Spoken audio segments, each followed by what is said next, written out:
Thank you for joining us on the Southwest Florida Business Podcast. I'm Chris, your host, and today we're joined by John and Sarah Huffman from Huffmans Construction. Now, there's a few things that I want to point out in this episode for you to take note of. One is how their faith guides their business decisions. It plays a huge role, and we dig into that early on in the episode.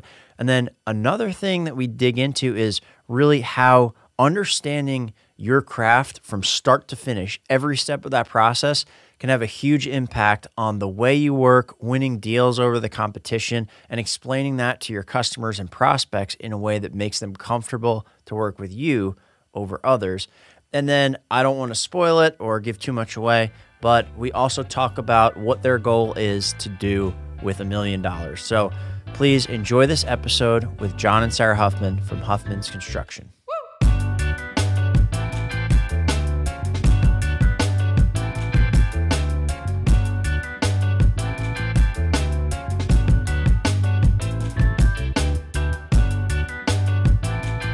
This episode is brought to you by Southwest Florida Podcasts. If you're a business in Southwest Florida and you want to use a podcast to grow your business, scan the QR code on your screen or visit the link in the show notes at www.swflpodcast.com. Enjoy the show. Cool. Well, do you guys want to roll into this? Do it. Awesome. All right. John, Sarah, thank you guys for joining me. I really appreciate you guys coming and being here. And all right, so let's kick it off with Huffman Construction. Let's start there, and then I got a whole bunch of questions about the background, how you guys got into this, what you're trying to do with the company, and I guess it's like a preface to this, I told 3 people that I was interviewing you guys, and all 3 of them said they have an awesome story. So I'm pumped to do this, and also expectations are set really high now. Man. You know, that's how it goes. But yeah, kick it off. No, so, we're both local, born and raised. I actually have known Sarah for most of my life. I'd say about 12, 13 years old. I ran into Sarah. We ran around the same. We both grew up in Golden Gate City. Okay. So when I was growing up, it was called the Golden Ghetto. So we knew of each other, and the last time I seen Sarah, I was getting in some trouble, and I seen her, and we were talking, and she was telling me how she was involved in church, and she was showing me like some youth group stuff and stuff like that, and some cool things that her church was doing. And I remember that conversation, and then I got in trouble, and got blessed to go to this program called Teen Challenge, which is an adult center. I always tell people it's a Bible school for knuckleheads. It's a discipleship program, and that's where I met Jesus and really changed my life. But I never forgot that conversation I had with Sarah before getting into trouble and going to this program, of her passion for Jesus. And I knew it later. She was ministering to me in that moment. She was trying to like guide me, like, hey, check out this church thing, check out this Jesus thing. Like, she was bragging on Jesus because she obviously seen me going down a path I shouldn't be going down. And so it never left me. So as soon as I graduated and stayed on for staff, and the Lord called me to full-time ministry, I began to stalk her. And I did just that. I blew her up on Facebook and things of that nature, and we began to talk and converse. And the one thing that really aggravated me about her was she wouldn't let me date her for like 8 months. She wouldn't even let me see her. So she really like set those boundaries, if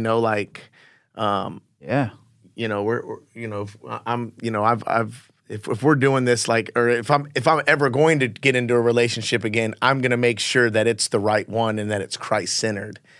So it just made me love her even more and pursue her more. So then eventually she came and seen me, and then, I put that charm on her. Charm, man. Oh, Lord. You got that wooed. snake oil, man. But yeah, so, I mean, and we didn't play no games. The thing is, when you're in love with Jesus, you want to do things right. And we were like, look, we've made mistakes in our life. I've made a lot more than her, obviously. But we're like, we want to do this thing right. We want to be representations of Christ. We want to make sure that our children understand what that looks like. So we got married pretty quick because we wanted to do things properly. So we got married in 2013. I went into the program at 2010. So I was married to Jesus for 3 solid years before we got married. And I encourage a lot of people out there that are trying to change their lives is, just marry Jesus for a while and he'll do the rest. So I went and worked for a paint company, and she was a single mother at the time, and I was making like I was making $765 at Teen Challenge, but loving life, had peace, learned that peace matters, that you can be successful with $7.65 an hour. Like I had she called it the meep meep. It was a Toyota Camry that I had to tie the back door shut because it would just flap in the wind. If you went over 45 miles an hour in this vehicle, the paint went with it, right? I would just listen to my Jesus music in the meet meet. I rode my bicycle for a while, but one thing that I recognized early on in my newfound sobriety and freedom was, this is good. Like I'm making ends meet. I'm making $7.65 an hour, and I'm having fun. I'm enjoying my life. I'm in my Toyota Camry that takes more oil than gas. I'm putting more oil in my Camry than I do gas because when I park it, the oil still keeps coming out. But I was at peace with it.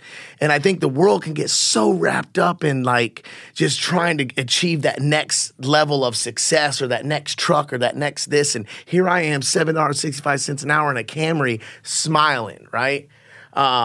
So I went to work for Frank. That was $12 an hour. Huge raise. I mean, balling now. Yeah. Before Teen Challenge, though, I was always an entrepreneur. So I had a soffit and fascia company before that, and I was foreman for other companies at a very young age. So I've always just done construction and always had the ability to lead for whatever reason. God's just gifted me with that. And so I was making $25 to $28 an hour, working for someone else before I got sober. So it was humbling, but again, God was humbling me and using me in that humility to grow me to where we are today. So, I was making $12 an hour, and she was a boss. She was running a construction company and a title company at the time, making way more money than I was. She was the sugar mama, you know what I mean? Yep. And I remember one time driving, this is really, really important part of our testimony here. I remember driving one time by myself and just kind of questioning God before me and her got together, and just kind of going like, I'm serving you, right? And I'm happy, I get it, but like, when's it my turn? Like, it's 3 years now and I'm still in the Camry, right? And I remember him speaking to my spirit. It wasn't in an audible voice, but it was my voice. And it kind of just said, like, yeah, but this time you get to keep everything I give you. I'm going to grow it this time with you.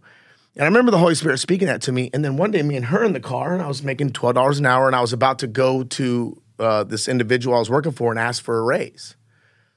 And I was kind of telling her, like, babe, I promise, like, I'm somebody, right now. Like, I was trying to, she's already married to me. And I'm like trying to convince her that I'm somebody and I'm going to be somebody. And I swear I'm not this $12 an hour painter. I'm going to be this person. And she looked at me and she said, John, I'm so glad that you're starting over, because I get to be part of what God's going to build with you.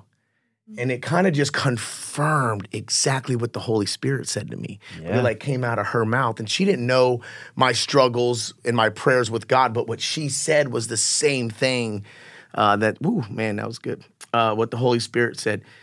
And he did give me the raise.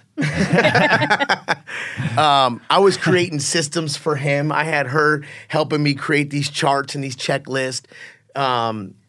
And then eventually, we knew we wanted to go out on our own. It was a desire of mine.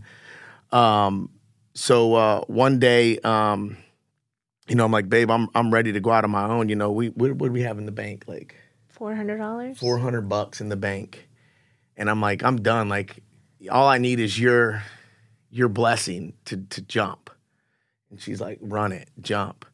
But here's the coolest part. She got me my first job. So not only was she like, hey, jump. So I was committed into just kind of what me and you were talking about. I'm a jump off the mountain, build the plane on the way down kind of guy. We're going to figure it out, right? Yep. And there's going to be a lot of mistakes on the way, but you know what? Let's get through them. But the cool part is the day that she committed for me to jump, or we were both in agreement that it was time to make this leap of faith, a job came across her desk for a painter. And that's what I was by trade, was a painter by trade. So she got me that first job, and it was actually a time and material job, which is even better because it was paid per hour, per man per hour. So that was pretty much how it all started. $400 in the bank, and we leaped. And you know, God's been blessing us ever since. And there's been some struggles. Oh yeah, for sure. Definitely roller coasters. Mm-hmm. There was years that, you know, we even questioned it. My employees were making more money than me. I mean, she's even like, you know, maybe is it better you go out and, you know, go work for someone else? I mean, these other companies will hire you as a sales guy. You can probably make double what you're making now. I mean, and it crossed the mind, but I knew that God was building something. I knew that there was a foundation taking place. And I knew that that he didn't take us from $400 in the bank account, not going bankrupt. We always made it. We were living in a house with 6 of us, almost 1,200 square foot house. 4 kids. With 4 kids and 2 dogs, and we didn't miss a meal, you know. So I was like, he didn't bring us this far not to leave us. Matter of fact, when this one grew up, she slept in our room. I put a door on the other side of the living room and split the room in the middle. And that way she could have her own room. And the cool part was Trump was running for office at the time, and he was talking about building the wall, making America great again. Yeah. So I'm building this wall, and one of my daughters comes in and goes, hey, Dad, you building that wall to make your bedroom great again? And I'm like, well, yeah, kind of. It's exactly what's going on. Well played. Well played. Yeah. So, you know, we look back on that. We were just talking yesterday. We were driving and we're looking at property we're about to purchase. And we were just talking about that, like how faithful God is, that, you know, we were in this home, you know, barely making ends meet, you know, building walls to make our bedroom great again, barely having, you know, cleaning in circles because the house was so small, to, you know, here we are 4 years later. And it's mind blowing. You know, where God has brought us, and it's all glory to Him, because He's blessed me with the ability to talk, but the things that come across this phone and the opportunities that pop up, there's nothing that I'm doing. There's no special funnel out there. I'm not doing a special Facebook ad or getting with Chris and going, hey, let's market it. Yeah. I'm just showing up, and God's just like, here, I'll direct your path. I just need you to stand up and let me direct you. You're on the Jesus funnel. Yeah, man. Come on, somebody. That's good. I'm stealing that one. But yeah, man. I mean, that's pretty much how that's the genesis of our, you know, the origins. That's how it all started. Wow. Yeah. That's pretty cool. And so for going through this process and going from literally that $400 in the bank account to making that leap, kind of want to dig into further for the faith side of things, if you guys are cool with it. Yeah, for sure. So where were you at that point when John came to you and was like, hey, I want to make this leap? Like, what was going through your mind? And actually, so for people that are thinking about doing that possibly, like, what are some of the things that you guys looked at? How did you assess it? How are some of the ways that you actually navigated through that successfully? Yeah. I would say just faith. I'm not going to say we went down a line of what to do, what not to do. John did struggle with, well, we have to have at least 1 month of bills put away before we go out. And I said, well, we had 4 kids at the time. You know, they're pretty pricey. And I was like, I don't know if we're going to be able to do that. So let's just do it. Let's just have faith. We prayed about it. Both of us had peace. And we're like, just do it. And so we just pretty much relied on God and went from there. It's been a huge blessing. Yeah. You know, I still teach this today in business. I told you I'm a part of Vanguard, and I help, you know, businesses grow, and I preached this, and she used the word peace. Because that's one thing that God promises us is peace. He doesn't promise us no chaos. Doesn't promise us no trials. Doesn't promise us no valleys. But he promises us peace. So even in the chaos, even in the uncertainty, even while staring at the bank account, if there's peace, that's the indicator that you're in the right place. Because God's not a God of confusion. So if you're sitting in there and you're trying to justify it or you're trying to reason the next move that you make, usually it's you making the move. Mm-hmm. But if there's peace in that move that just like, man, this don't make no sense, but this is where I want to go. Like, I'm just feeling led to jump off of this mountain and build the plane on the way down. I might not even count the bolts. I'm jumping. When you have that peace, I think that's the faith. It's like, well, I have faith because I have this peace. It's like, why would I have this peace if it's not what I'm not supposed to do, right? So I think peace is one of the large, especially for believers. And I mean, here's the truth. God's principles and laws work for everybody. It just determines on whether or not you want to give him glory for it. Because manifestation, that's God's law. Speaking life and death over your body. You see it every day. Manifest it, manifest it, manifest it. It's God's laws. Yes, you can manifest it. It's a law that God has created, but man has taken it and they're not glorifying God in it. They're glorifying themselves and, well, I manifested that. Well, it's God's law. If you don't have to give him the credit, that's fine. But it's still going to work because it's his. He developed it. Sure. So it's the same thing. Those principles of peace are the same principles that can guide you because that's what you're supposed to do is you're supposed to follow your peace. And I think that's what success is too. You know, we put a number on success. Success is peace. Mm-hmm. You know, and that's another journey me and her lived because I chased success. I mean, I put in the 100 hours. I made it to where my wife didn't like me and my kids didn't know me. I mean, that's just the God's honest truth. I had the swimming pool I didn't swim in. What good's the swimming pool that you don't swim in? What good's a beautiful wife that's not happy with you? What good is great, wonderful children that don't know you, right? So you can chase that success and get it, but there wasn't peace in my life. I was tormented. I was angry. I was driven. And, you know, I would say about a year ago, I caught myself. The Holy Spirit really convicted me and was like, hey, you could. And I'm not trying to brag when I say it's bragging on the Lord. We've cut back my hours. I mean, I'm a 55-hour-a-week guy regardless, but I'm almost cut them in half, but my revenue's multiplied by double. So it's like, okay, God. And he was probably like, hey, you followed the world. You went after your own objectives and you got them. But look, as soon as you started doing my principles, you got those, and now you get to enjoy them too. Same thing that he spoke to us in the beginning of our marriage. Same thing he spoke to me before our marriage. I'm going to build it with you this time so you get to keep it. She was happy I was starting over, that God would give it to me. So he already planned on giving it to me, but I was too busy thinking I was getting it myself where I couldn't enjoy it. But now that I'm like, okay, family first, success is my children meeting me at the door and my wife smiling at me. If that's success, seek first the kingdom of God and all of his righteousness, and the rest will be added. So if I seek first God, he's going to add the rest. But if I seek what the world tells me is success, if I seek all this other thing, well, then you'll get it, but at what cost? 100%. And it's interesting how these things kind of sneak up on you, right? Because I bet when you were hitting that 100 hours a week of working and things like that, you feel like this is what I'm supposed to be doing. Oh, for sure. I'm doing all the right stuff. And yeah, I've had a couple of these things kind of slap me in the face before too.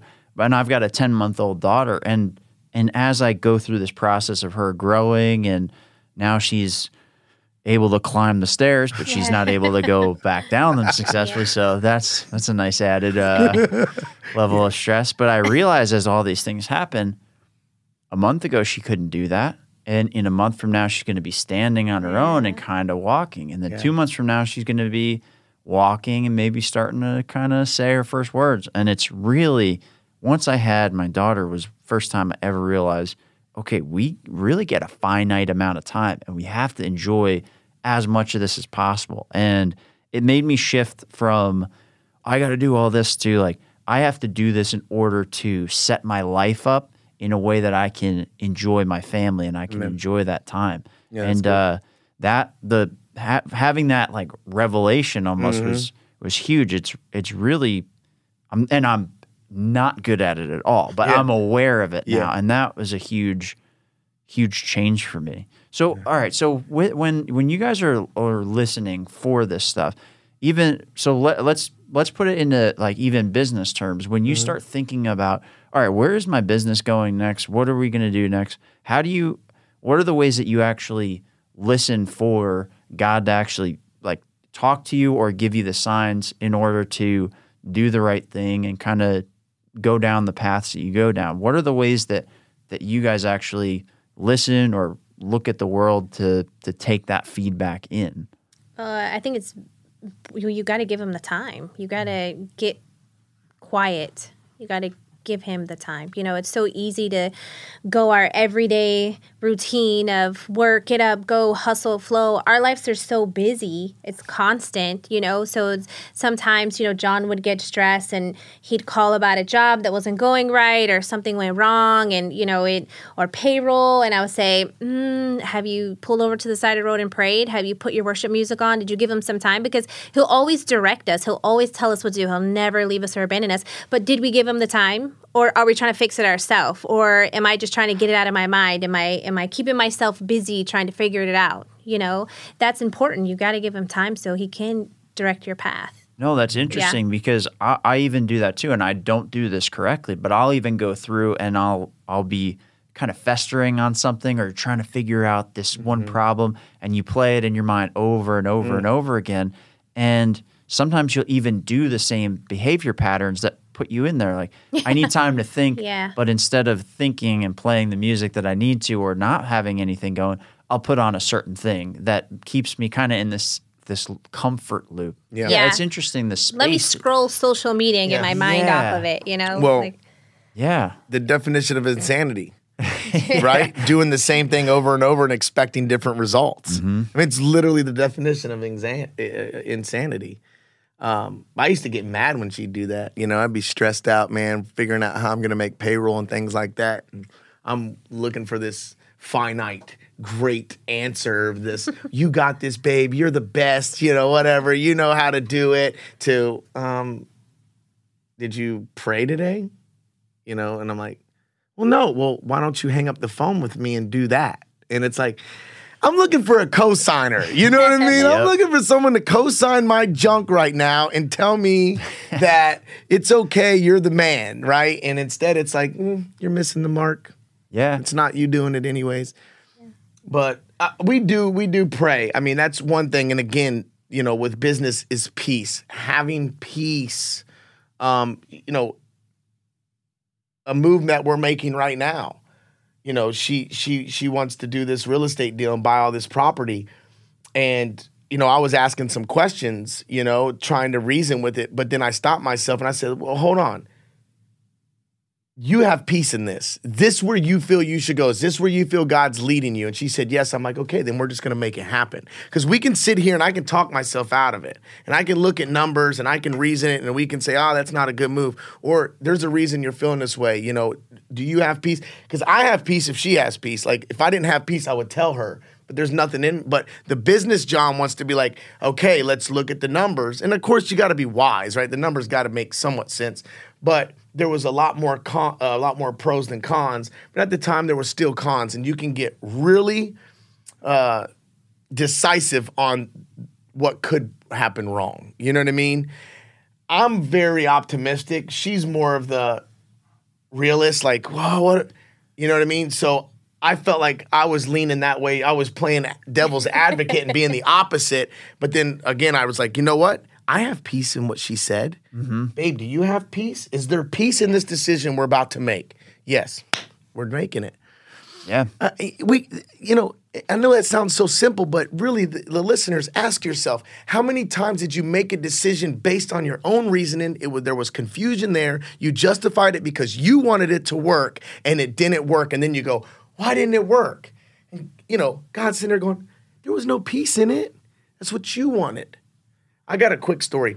Yeah. I sold this lady. I'm not going to say her name. This was 6-7 years ago, one of my first larger remodels. I wanted this job. And man, she drove me crazy. And I was determined to win this job. I'm winning this job and I won it. And at the end of the job, I'm on my hands and knees cleaning stuff that doesn't exist, right? It's almost like she almost was like, John today wouldn't go there, but John back then didn't know no better. And so she's pretty much pointing these things out that they're imaginary, and I'm doing them, and I look back and I feel like she was almost like just treating me like a peasant. And I was collecting my last check. So after cleaning imaginary things that weren't there to appease her to get my last, I think it was like $8,000, which was like back then was like life-changing. Yeah, like holy smokes. I get it, and I get in the truck, and I'm leaving the job, and I go, Lord, why would you put me through that? Why would you get me that job? And I felt it in my spirit, like, you got that job. I did everything in my power for you not to get that job, and you went out of your way to get that job. And it was just like, again, like the word revelation, used like a revelation. Like, oh, wow, I knew better. There wasn't peace, and I was driven to get that job. Yeah, and it's funny how people will kind of try to get you off course of that. I have it with this particular thing all the time. I have people, like, I tell them what I do, and they're like, whoa, you should go this way, and you should do that. And I'm just thinking, like, everybody I know that goes that path seems miserable. Yeah. Everybody that goes that path seems like they're chasing the adoration of tons of people, that they need to constantly have people looking at them all the time. And I'm like, I put myself there and I go, that seems like the most miserable thing that you could ever do. I'm like, try to be, I know I'm on camera all the time. I'm like a relatively private person, and you hear these things and they call you, and it's like a money thing tied to it. And you're like, oh yeah, I could. And then every time I go down that path, even if it's only for a week, I'm lost in basically everything, but then I'm lost. I lost the path I was supposed to be on. And then it takes another week or 2 or 3 weeks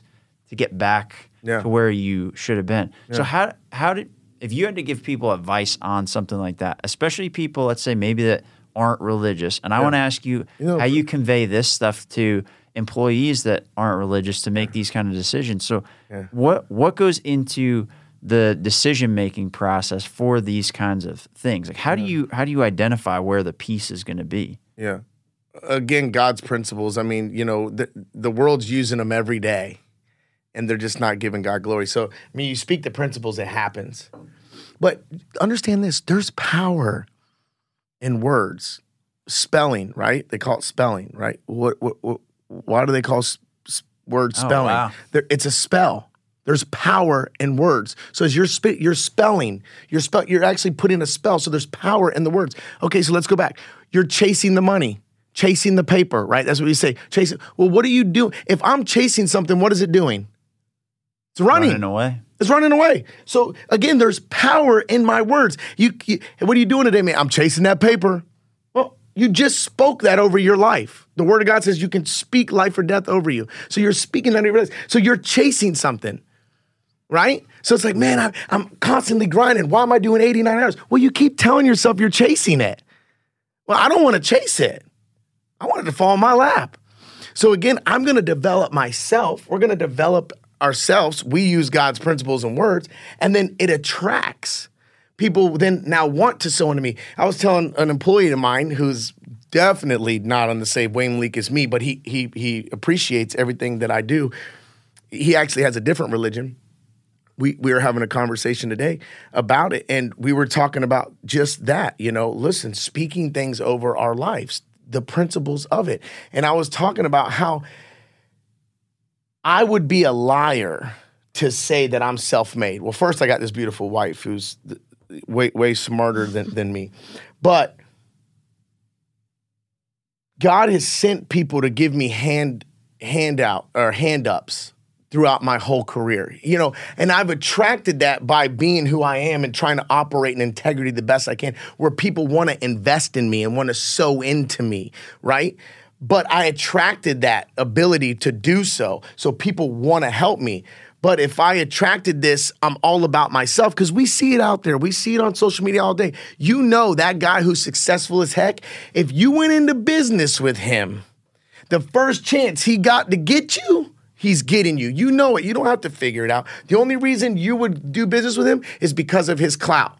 And when he got over on you, you would think, well, I knew better, but hey, at least I had that 5 minutes of fame. So again, it's a mindset. And you're still chasing something. So again, man, like it's changing your mind. Not to get religious again. I hate religion, by the way, but to go by the word of God says, renew your mind daily. Renew your mind daily. And that's something you got to do. Like, okay, what am I speaking? What am I manifesting?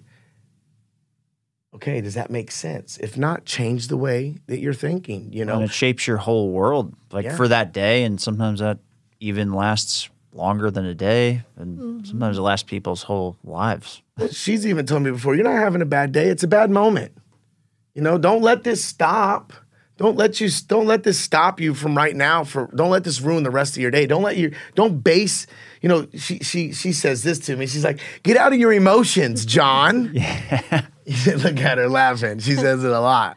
And like you said, you're always like, I'm looking for a cosigner. I don't need this realistic, helpful, good advice. I need you to commiserate with me. Yeah. So, yeah, I mean, for business-wise, man, you know, again, pros and cons. I mean, where my people perish, there's a lack of vision, you know. So, you know, put it on paper. Put it on paper. What is your vision? And not just, I want to be successful. Like, okay, what does that look like a year from now? Okay, this is what it looks like a year from now. I want a podcast. I want my own place. I want this. I want that. I want that. Okay, now that you have what it looks like, what does it take to get there? Well, I need someone to run my sound. Okay, what does that salary look? Boom. Okay, I need this. What does that look like? Boom. Now you got a number. So rent's this, salary's this, equipment's this. Now I have a number. Okay, I'm going to divide that number by, I want to do this in 6 months. Take that number, divide it by 6. I need to make this number right here for the next month, for the next 6 months. Then now I'm putting my thoughts and my passion on paper and creating a vision, right? That's business. But again, it's God's principle. Where my people perish, there is a lack of vision. So, okay, I'm speaking it. What is my vision? Now I need to put it on paper to create my vision, right? And then is there peace in it? There you go. There's the formula. Wow. No, that's really well said. I like it wrapped up into that single, pretty much in that single, I wouldn't even call it a verse. It's just like a single line, because that's one of the things that I really struggled with at the beginning of starting a business and doing all this stuff was lack of vision. And then also too, one of the things that I got wrong, and maybe you guys have, well, you've definitely figured this out because of all the extra stuff you do, but I tried to do all this stuff for me. I tried to make everything accommodate me and what I wanted to do and all this stuff. Well, I don't really want to do that because it's, you know, I want to have this. But what I was lacking was starting with what value can I actually bring to somebody else? And ever since I kind of figured that out, so many other questions and doubts and things in my mind that would come up all the time. It's not that they're not there, but instead of the volume being a 7 and an 8 constantly, it's at like 0.5 to 1. And on a bad day, it gets to like a 3. And then my wife will go, look, you're okay. You're doing this. But I had to start with find the value for other people. That's huge. And then everything else kind of flowed from that. It made everything so much easier. At the beginning, it's harder because you actually have to do work and you have to do something valuable. But I don't know, it made everything easier. I think that's huge for us. We always say, you say you want to make $1 million, we want to give $1 million away. Yeah. So like that's our goals. Like our goals isn't to live in a fancy house and do all these huge things. Is okay, Lord, who are we blessing? Like how much can we give away this year? Yeah. Like what is our goal this year? How much can we give away? How much can we, donate? How much can we help these foundations, these organizations? So single moms, Teen Challenge, St. Matt's, how much can we do that? Yeah. We give to the fullest. I think that's huge in businesses. Are you tithing? Who are you tithing to? God's always going to bless that. That's what you're supposed to do, to help others. Yeah. So I think that's the first thing I do with small businesses that want my help is, where are you giving? Well, you just looked at my books. I don't have nothing to give. Well, that's the problem. Start finding a place to give. Whatever your is it St. Jude's Hospital? Does your heart cry out for the kid? You have a passion. He has a passion. Everybody has this thing that pulls on their heartstrings. Give to it. Okay. You make $104,000 a year. Can we agree on that? Yeah, I agree on that. Give 4 of it away.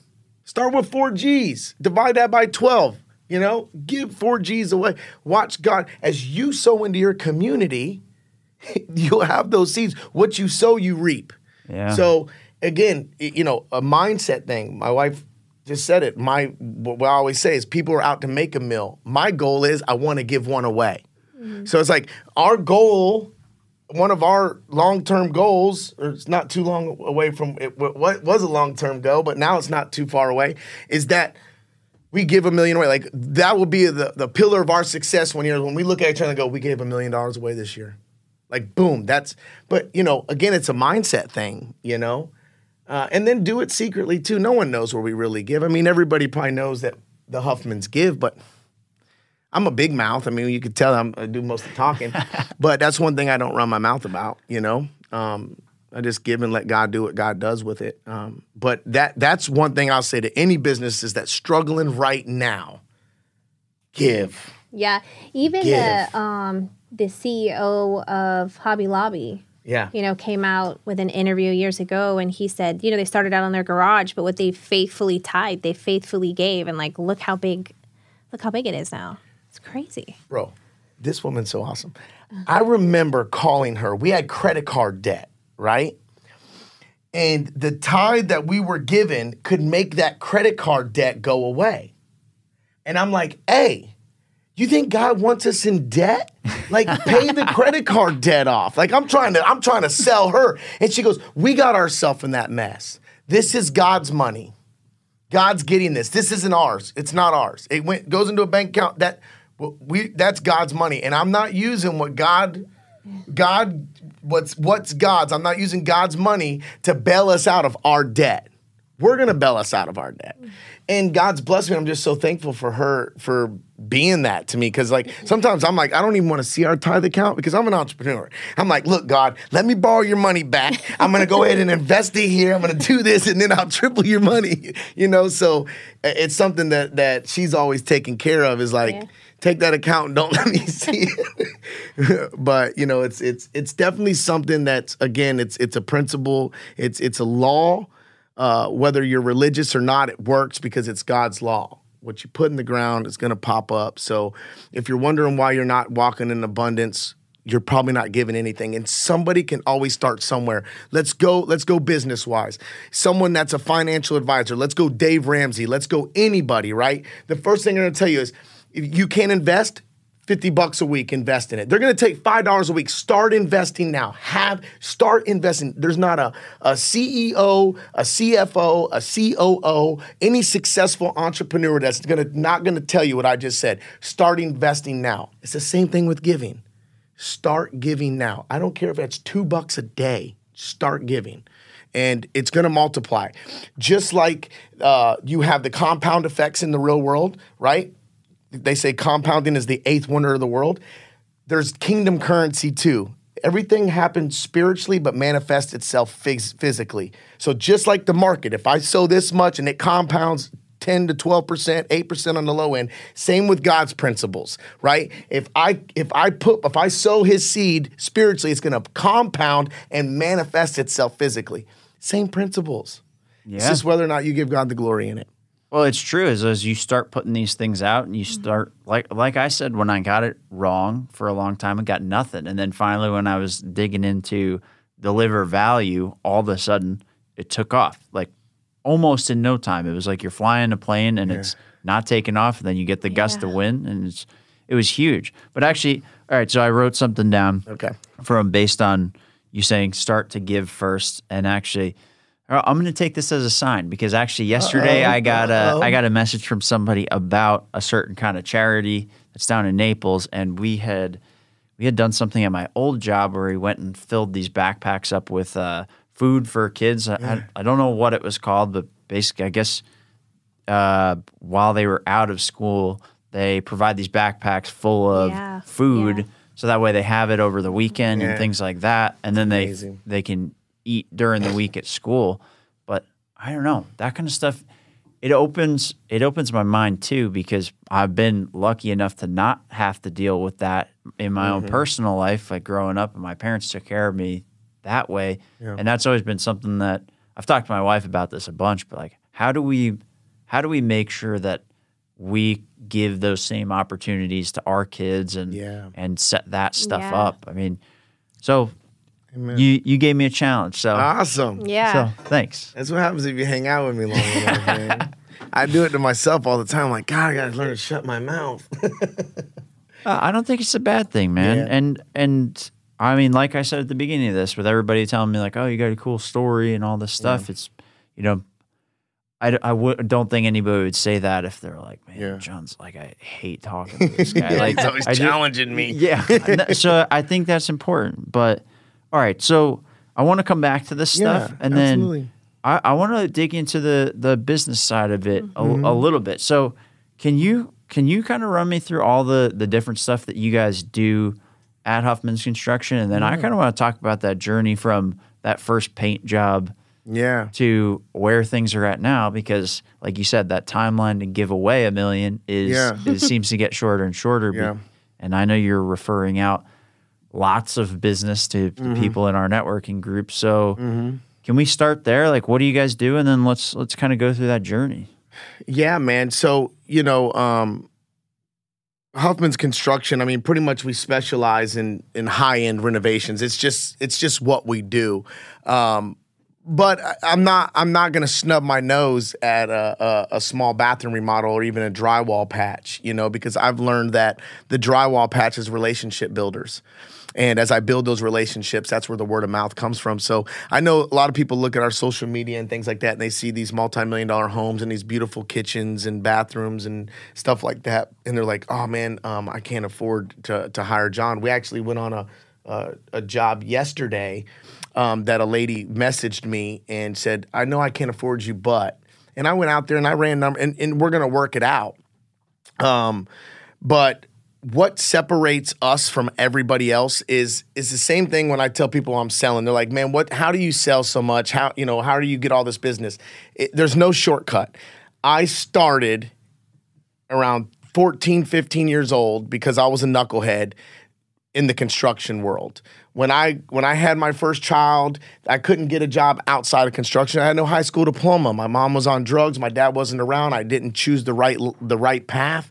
So construction was it. I could smoke weed and drink beer on job sites, and no one looked down on me. And that's just the God's honest truth.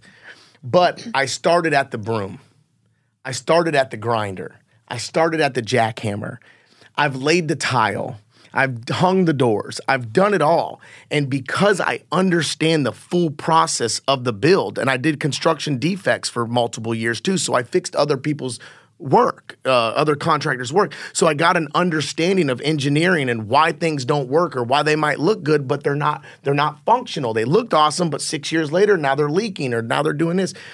But that's my sales pitch. My sales pitch is, this is what we can do from your house, and this is how we can do it from your house.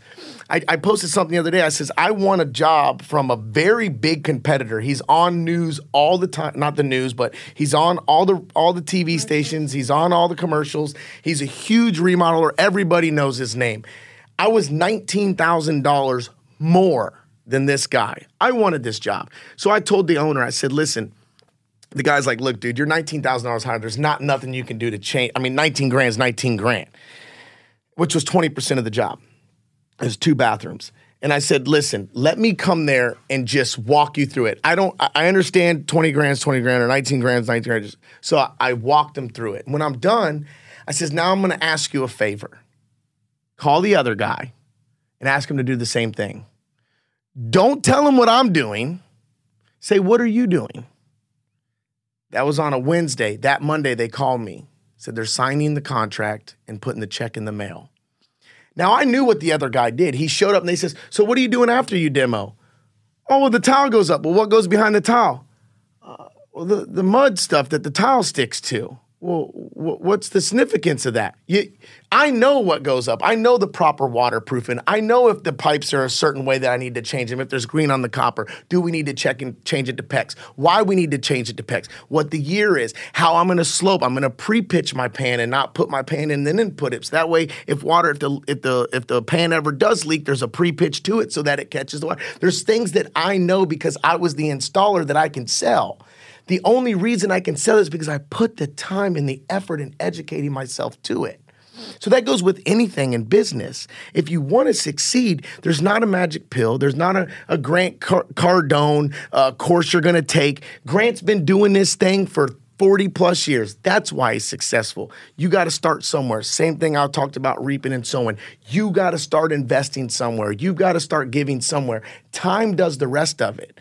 But if you're trying to get a shortcut, you're going to get shorted, right? Because that's what shortcuts do. So, I mean, that's what separates us at Huffman's Construction than anybody else. Now, as I become more of a working on it and not in it, and one day I might not be the sales guy. I don't want to be the sales guy.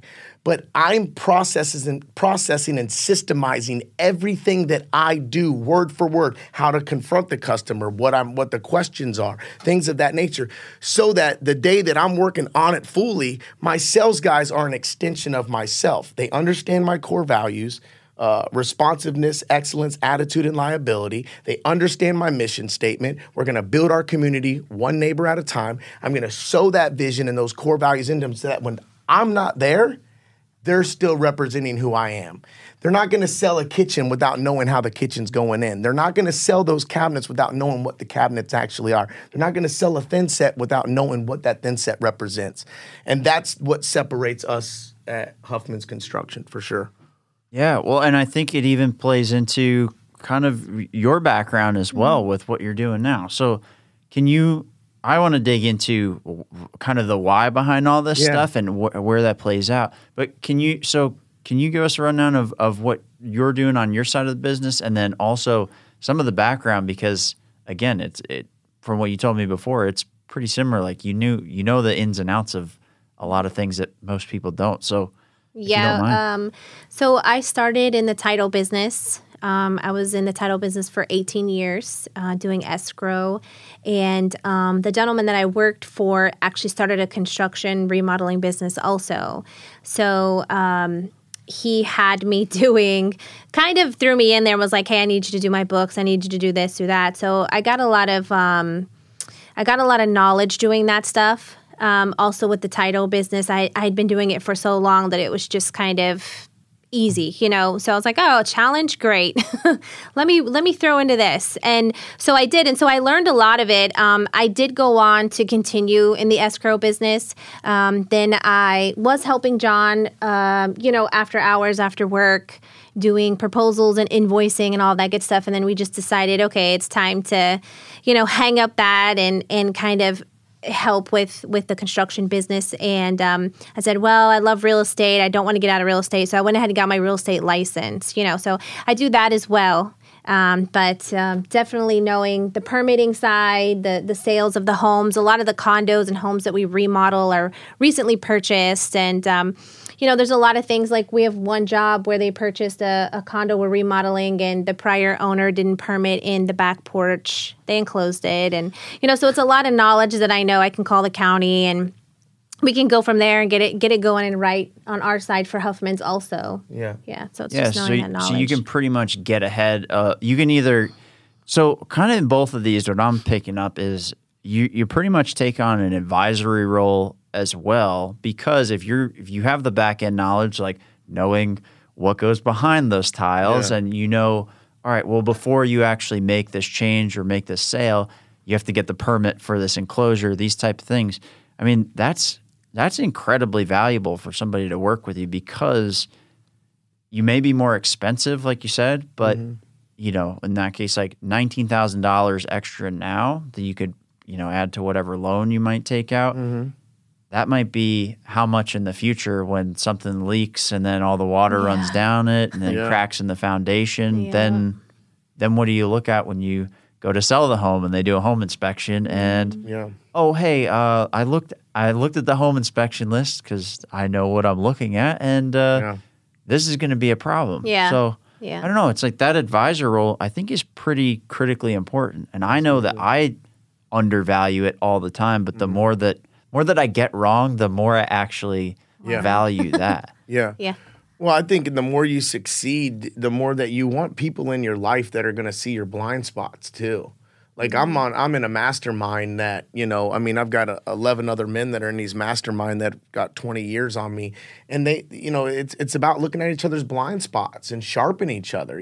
Iron sharpens iron as one man sharpens another. And, in life, sparks start flying and we tend to run. But if you stand there and let the iron bang the iron, you're just being sharpened, but it's just a natural occasion. Like, oh, that hurts. There's sparks. It's hot. I'm getting out of here. But when you put those people in your life where you marry the right people and you love each other and you're real enough with one another to see each other's blind spots, it's the same thing in life, it's the same thing in business. Us doing it and putting in the time, we can see the blind spots. She's had real estate clients that, she's like, do not sign that contract, and here's why. And she can see the blind spots where I'm not dogging any other realtors, but, they got their test and they got the contract, or their listing agents or buyers or whoever send them stuff, and they're like, yeah, it's the deal, sign.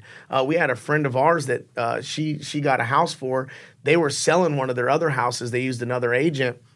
And the buyers, the buying agent that was buying these people's home, didn't read the contract very well, and they weren't able to come up with all of the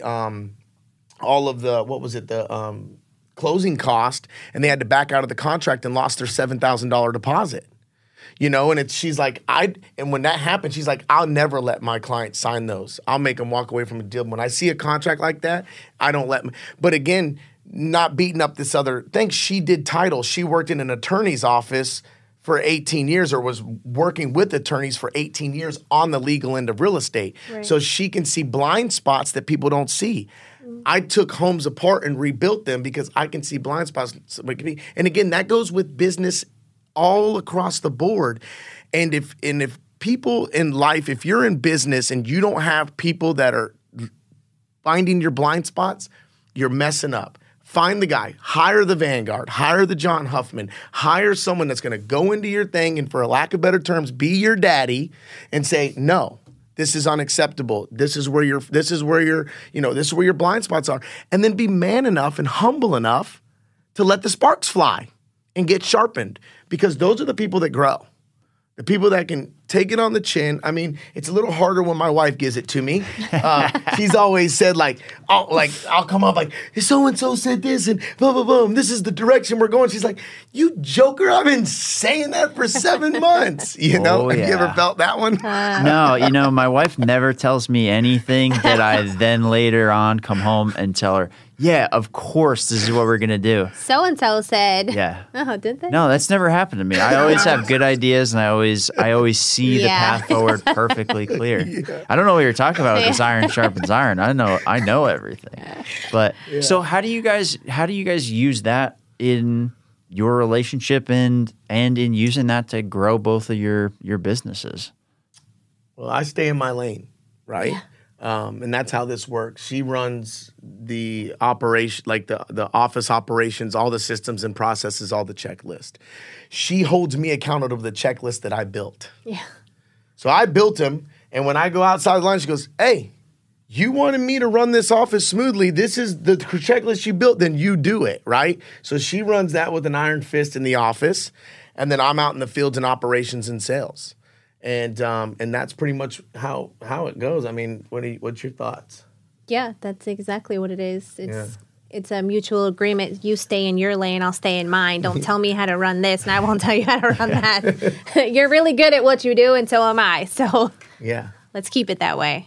No, it's critical, and it is kind of funny. I think I fall into your category where I'm like, of course, to grow, we have to systematize and put these things in place, and then I'm also like, but it doesn't apply to me, of course, right? Yeah. And then my wife's like, nah, it does. Here's why. You know why you're acting crazy the past 3 days?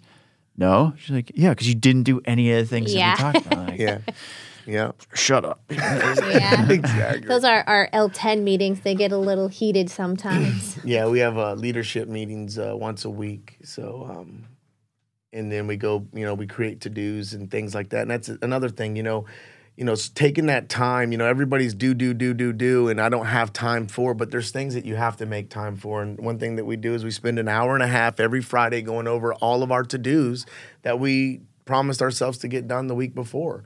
And there's an accountability to that. So why didn't you? All right, it's at the end of the meeting, we start running, did you get this done? No. Why? And it sucks when you're there with your whole team having to answer why. Even as an owner, I don't want to be there as an owner representing, who I'm supposed to be and the leader, and then saying no to my to-dos. I want to make sure my to-dos are right so that I set that example to people. So it's, again, that hour and a half a week that every company says they don't have. They do if they structure it, and that's what we do. We have wins. We go over our agendas, what needs to be invoiced, what proposals, and then we go down the jobs and we spend a certain amount of time, and it's deliberate. And then anybody who goes on a tangent is usually me, but we call that out, like, hey, back to earth, dude. We only got an hour and a half here. Yeah. But I think that also works too. A lot of my higher end homes or a lot of my clients, I try to do, when we hone in on one home, I also bring John with me because he's so knowledgeable with the construction and the defaults and all that good stuff. So I say, let's drag him on with me, and he'll point out and say, this could be a default, the roof, the ceiling, the drywall, the mold, all of that good stuff too. So he's really good at pointing those out and helping me. So it's just really a partnership in the construction and the real estate. It's like, here's what you are good at and doing and your wisdom and knowledge, and come over here and help me do it over here also. Yeah. Yeah, because we've saved some clients because they've had some clients that are ready to buy, and then I go there and I spot sinking spots where the transitions go into the roof, and I'm like, look at that dip right there. Let's get in that attic. Boom, there's your leak. This roof. Well, then we start asking questions. When was the roof done? Oh, wow, 20+ year roof. All right, let's get it quoted, $70,000. All right, so look, now we got a $70,000 ticket as soon as you buy this. Let's go to the. So that is huge. And I know sometimes we've been in the time where she's brought me there and these buyers are excited, and I'm the good news guy. I come in and give the stamp of approval, and I'm also the guy that kind of shoots them in their foot and they're mad a little bit. Like, I didn't want to hear all that. I was ready to see my family grow in this house.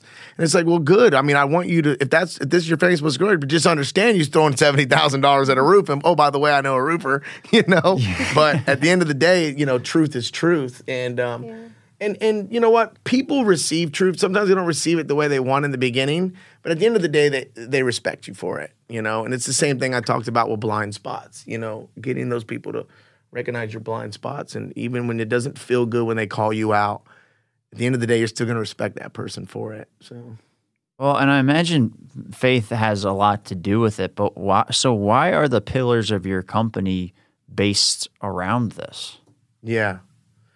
Well, that's it.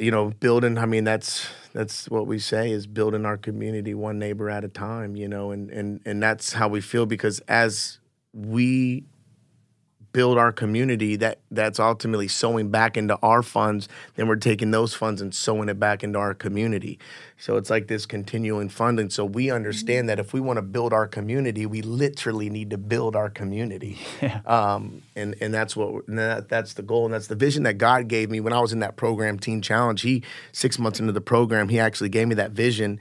He showed me that I would be in full-time ministry, but it would be in the marketplace. And the words that he put on my heart was, you will be a pillar of the community so that you could feed other ministries and help your community grow. And I've watched that unfold in my life year and year and year. And I'm seeing it unfold more so in the last 2 years than anything, being recognized as that pillar. So, God is faithful too. And again, you're talking 10 years ago, and that's another thing is sometimes we get a vision and we're a microwave generation. We want to pop it in the microwave for a minute and a half and eat, and God's more of a crock pot kind of, hey, we need to let this thing serenade and grow you and sharpen you and get some of this junk off of you. I'm going to give you everything I said. You're going to be the pillar. But if I make you the pillar year 2, you're collapsing, dude. So, he's really grown both of us in the last 10 years. I mean, I look back at John Huffman 10 years. Oh, my God. I look back at John Huffman 5 years ago. Sometimes videos will pop up on Facebook. We'll be hanging out in bed, and I'm like, I'm not even, it was like 5 years ago, and it's like me doing like a Facebook video. And I'm like, I'm not, dude, I cringe. I cringe. So bad. And I'm like, oh, but he's just grown me, man. And even clients, the way I deal with clients today, and I even use that analogy all the time, is like John 3 years ago and John today, they're not the same. But the problems, if I got the problems today, 2 years ago, I'd crumble. Mm-hmm.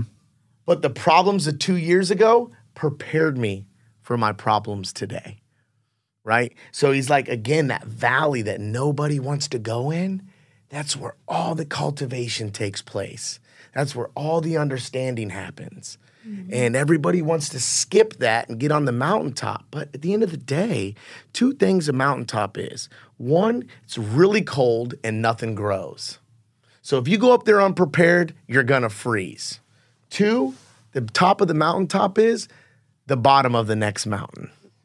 So as soon as you get to that place, the journey doesn't stop. There's never this, I made it. Everybody's like, you made it, he made it. No, not really. He's going to the next mountain. There's going to be another season of cultivation, another season of fruit, and another mountaintop. And one thing that she would get mad at sometimes, if I could share this, like with people like, well, we want to be where John's at. And, she's like, well, where were you when I've seen my husband in a fetal position wondering if he was going to make payroll and if this company was really going to work when he spent his last 6 years building it and now he thinks it's going to fall. Like, no one sees that part. You know what I mean? But that's the part that made me today. So, like, when life hits me in the face or the financial thing happens or this huge mistake happens, I remember the time I was in a fetal position wondering if I was going to make payroll and I was going to tell all my guys it's over and call clients and say, I don't know how I'm going to get your job done. I remember those times. And I'm like, God brought me through it. So now when I get hit, now when I get hit in the mouth, I'm like, he got me through that. This ain't nothing. Let's go. I ain't even like, and it's not that the problems change. The problems are the same. The problems are never, life storms are never going to change. The thing that changes is you. You're what changes. I still have the same problems I had 10 years ago. It's just I deal with them differently now. Would you agree? Yeah, definitely grown. Yeah. Well, and it's like what you said earlier with finding that stillness and that calmness and that space. Like when you're in that valley of despair and like, how am I going to get through this? Like, I don't even know how I'm going to get through the next 12 hours. Exactly. And then you find that space and that calmness, and then you can kind of go back and you're like, all right. It's not as bad as I'm making out to be. Mm-hmm. It's not good, but it's not as bad. And if I actually take my thoughts from being stuck in this cycle and everything, I just take a step back and I think through it and kind of listen to God, to the universe, whatever your thing is. It's like if you just listen to that, find that calmness, you start to figure out these paths of how I can actually get through. And if you start going down those paths, it's funny how the world kind of helps come together and make that happen. No, it's interesting. Yeah, it is. Yeah. It's hard to quantify. Well, I mean, let's be honest. It's in all businesses. You always have highs and lows. It's just life. It's different seasons that you're in. But it's a faith walk. All right, Lord, this is where I'm at. Did I take a wrong turn? If so, show me what to do, Oh, do I just need to wait on you? That's fine, because there was a point where payroll was minute compared to 4 years later. You just have to bring $10,000 in payroll this week. Well, 4 years later, it was $60,000 a week in payroll. So it does grow. You cultivate. It's okay, Lord. Well, you provided then. You're definitely going to provide now. And if not, then I'm okay with it. Where are we going? Yeah. Where are we going? What's our next trip? What's next? Yeah. I think that helps you and I too. Not that, I mean, again, I was raised checking my cereal boxes for cockroaches. She grew up in, the manor and things like that. Like, we didn't grow up with a lot and grew up in Golden Gate City. So it's like at the end of the day, like, and Lord, please don't do this. But if everything were to go tomorrow, it's like, well, we've been here before. Yeah. It's not like we haven't been here. It's not like ramen noodles wasn't our dinner 3 days a week. Wasn't like we didn't have breakfast for dinner all the time. When we first started this thing, bust out the eggs and bacon and some bread. Like and the cool thing about systems and processes and journey is you can't take that from me. You can't take that from her. You can't take that from us. So if the world hit us in the mouth tomorrow and we lost everything, guess what? We know how to get where we were. So what took us 10 years is going to take us 10 years again because we understand, okay, we know what to do. Do it, right? Start your faith, put your plan in place, and let's move. And here's the cool part. We don't have to make all the same mistakes we made last time because we know not to make them, right? And any successful person will tell you what separates a successful person from the average Joe is they do failure better. They do failure better. These CEOs and these high-level community, dude, when they mess up, they look at it, they analyze it, see where they messed up. It goes behind them. It's done. Let's go. Ain't got time to be dwelling on me being an idiot. Yeah, I was an idiot right there. Let's don't do that again. And keep going. I mean, we just got to simplify it for what it is. And I think that helps us too. I don't know. But I feel like that helps us in our journey because it helps us be a little more faithful and not scared because it's like, well, we've had nothing. So it's like. You're not operating out of fear all the time. No. Yeah, we know what it is to have nothing. It's like, okay, been there. There's some people that have never experienced that. And, maybe they experience that and it's like, oh, my God, I've never experienced this in my life. It could crush them in a different way. You know what I mean? Where us, it's like, we're back. Let's go again. You know? Yeah. So. Well, all right. So I guess as we're kind of wrapping this thing up, I want to hit on just so that way people can find you guys, and then that way if they're in a certain spot, they know that you guys are the people that they should be reaching out to. So when you start working with customers or people come to you, generally, where are they at in the journey? Is this something that they know they want to work with you, or is it, hey, we're looking for high quality? Where do people normally, when you start the sales process, where are people at? And then what is it like to work with you guys? What's the process like of actually starting it out and going through the process? Well, John goes out there, sells, walks them through it. Yeah. I don't know what's your process. Well, I mean, the most people that reach out to us, they're looking to improve their home, but the process is pretty simple. I mean, first I want to hear their ideas first, right? I mean, when I get there, I want to hear what they want. What is their dreams? And then I implement what I think. Well, that works, and we could do that. But did you think of this, right? And then I kind of what I use is an anchor. You know what I mean? I let them know. Like, I don't ask them what their budget is. I think that's a little, cliche. Like, what's your budget? Like, oh, your budget's 100. I can do this for 70. Well, I can do it for 100. And no one wants to give that budget. So I kind of drop an anchor, and I let them know, listen, you're probably going to, if you're looking for the cheapest guy, I'm not it. Maybe I am, but you won't tell me if I was, and I've never heard I am. But what I am is quality. I'm going to answer my phone. We have systems in place. I have an amazing admin, and we're going to do our best not to give you a headache. And there's only one promise we can make at Huffmans, and that's when it does go wrong, because it's probably going to, we're going to fix it, right? And one thing that we agreed on in our business is we don't look at the money. Like, throughout the processes of their homes, we're not looking at the numbers. We look at them at the end, because we've learned if we focus on the job and all we care about is making that client happy and doing the job right, the money comes. When you start looking at that dollar bill, flesh gets involved. Oh man, we're down here. How can we cut a cord? I don't even want to be thinking about that. So I think about the job and the client and succeeding in that area. The rest just tends to follow. But what separates us on the admin part is We've got systems to them. We give them their homework. Okay, this is the job you are. This is your homework. Here's our vendors. We send it out. We say week 1 of 6 because it's 8 weeks for the process. So we give them 6 weeks. So we put we start doing the timer on them, right? No other contractor does that. Don't y'all steal my stuff now. But we put the timer on them. Week 1 of 6. Here's all your selections. Yeah. This is everything that I need from you to do your job properly in a timely manner. And then we help them through that process. We help them organize the times that we meet them at the vendors. We help them say, these are what's left. This is what's picked. This is what's not picked. So again, we're guiding them, but we're also holding them. And I think that's what separates us too is, we're there and we're organized.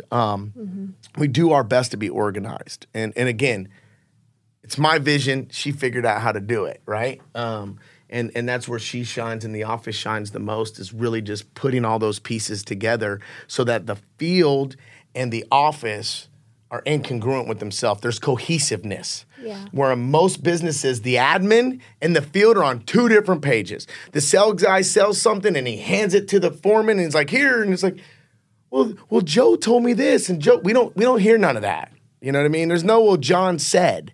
Because I won't even start a job till my super, the owner, and my subs walk that job with the owners.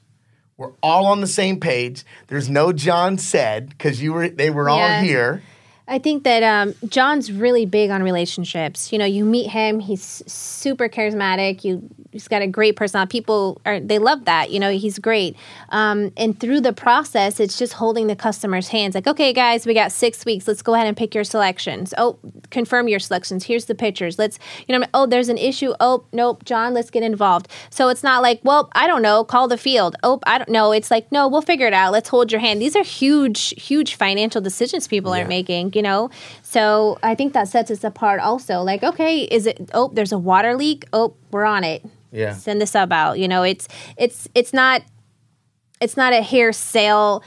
Let me sign this contract and give you a deposit, and then I won't hear from you again until you start the job, or I won't hear from you again until the job's halfway done and you need another draw. It's no, you're going to hear from us weekly. Yeah. Yeah. It's mandatory. Weekly follow-ups is mandatory. And there are a lot of customers. We have Babette, who is, she's great. We've done dinners with a lot of them. We end up having good relationships with them, Christmas cards, and it's great. You just meet new people, and a lot of them are awesome. You do have some ones that are not. Yeah, but most are really cool. Yeah. Not every customer can be a winner. I call them 10%, but it's getting less and less. This year's been amazing, thank you, Lord. I don't think I've had one. Yeah. I've had some high energies, but they're still amazing. Yeah, good people. No, that's interesting. All right, I wrote down weekly follow-ups because part of me doing this podcast is also I get to talk to business owners that are further along than me, buddy. And I get to learn some things too. Yeah, we got Follow-Up Tuesday. So Follow-Up Tuesdays, all my proposals that are out. Follow-Up Thursdays are clients that are pending or clients that are in process. So Tuesdays, all my proposals are out. Where are we at? What are you thinking? And then Jalen feeds me all that information, and I take that information and follow back up and say, hey, these were your concerns. Let me talk to them. And then Follow-Up Thursday is the same thing. It's clients that are in the progress. But what happens is they get to filter it through Jalen. So if they're getting antsy or they're getting to feel a certain way or whatever, Jalen writes that down, gives me the ability to look at it, process it, go to the job, see if they have merit to what they're saying. And if they do, fix it. If they don't, resolve it and let them know that either one, the merit's not there, but I understand what you're saying. 2, there was merit and this is how I addressed it. So I'm getting ahead. And what that accomplishes in us is it's casting down the imagination, right? It's like what you said, when that thing festers and spins and spins and spins, the first time you had the bad conversation in your head, it was bad. The 13th, 14th time, it's terrible. You're fighting this guy in your head. It's the worst conversation in the world. Oh my God, I don't want to see him tomorrow. We're all going to die, right? Because that's what the imagination does. So I understand that about people. So if I can nip that in the butt weekly, that thing don't fester. I'm nipping it in the butt weekly. And here's the cool part. It holds me accountable. because now I have to be attentive to the weekly follow-ups because I'm asking what's on their mind weekly. So guess what? Because I'm asking what's on their mind weekly, I'm going to get it. And I don't do it for a reason. And this is something owners need to know and key players need to know. Let someone like your admin do it because they're going to be more comfortable venting to your admin. They're going to be their real selves. If they're really mad, they don't want to be really mad at me. I'm the owner. I'm the happy guy. They don't want to call me yelling. They will if I let it fester, but in the beginning they won't. But they'll tell Jalen how they really feel. And then that tells me I really get my pulse on what's going on in their head and I can address it. And again, if you can address it, you get in front of it. So that's one of the huge things that we do. Mm-hmm. That separates us. Because, I mean, dude, at this point in time, businesses in general is like, you call them back. They're like, oh, you called me back? Thank you. It's like, what? I'm getting thanked for calling you? Yeah. I for going out there? What? Yeah. Oh, my gosh. I just won a deal for, one of the biggest jobs that I've ever done. And it was like, yeah, he liked you because you called back and you answered quickly. And I was like, right? What? I'm like, you're set apart, bro, for doing the right thing. No, it's crazy, and it's the power of it is huge, and it's in some ways it's terrible, but in some ways it's kind of nice because it makes it easier. Amen. Yeah. So, all right, guys. So, where can people find you? Where can they get a hold of you and start to learn more about what you do and start working with you? Well, Huffman's Construction has a YouTube, so you can see videos and things like that. You will hear Innovative Design Solution comes out of my mouth. I was the president of Innovative Design Solutions, but we pretty much closed the doors of that and then started the legacy of Huffman's Construction or Huffman's Investments in Consulting. And you can go on Facebook, Huffman's Construction Group, see videos, see pictures, keep up to date there. NaplesConstruction.net is our website. So you can fill out a form if, it's after hours or something like that and you don't want to drop the ball, you can go on our website or even our Facebook and message us there, and then we'll be right back to you. I don't know our new phone line. Do you know our new phone line? No. Yeah. Well, it's on our website. Yeah. Yeah. But, pretty easy to find us. Cool. Yeah. All right. Awesome. Well, guys, thank you very much for doing this. Is there anything else that you want to touch on before we wrap up? No, man, we appreciate you having us. Yeah, this is really cool. I'm glad you guys came in because I'm glad I got to learn this, but also I learned a lot about certain aspects of doing business that I have written down, and now I plan on incorporating. I'll send you my bill after you send me yours. All right, fair enough. Fair enough. All right, awesome. Well, thank you guys both. I really appreciate it. Yeah, thank man. you for having us. Thank you, everybody.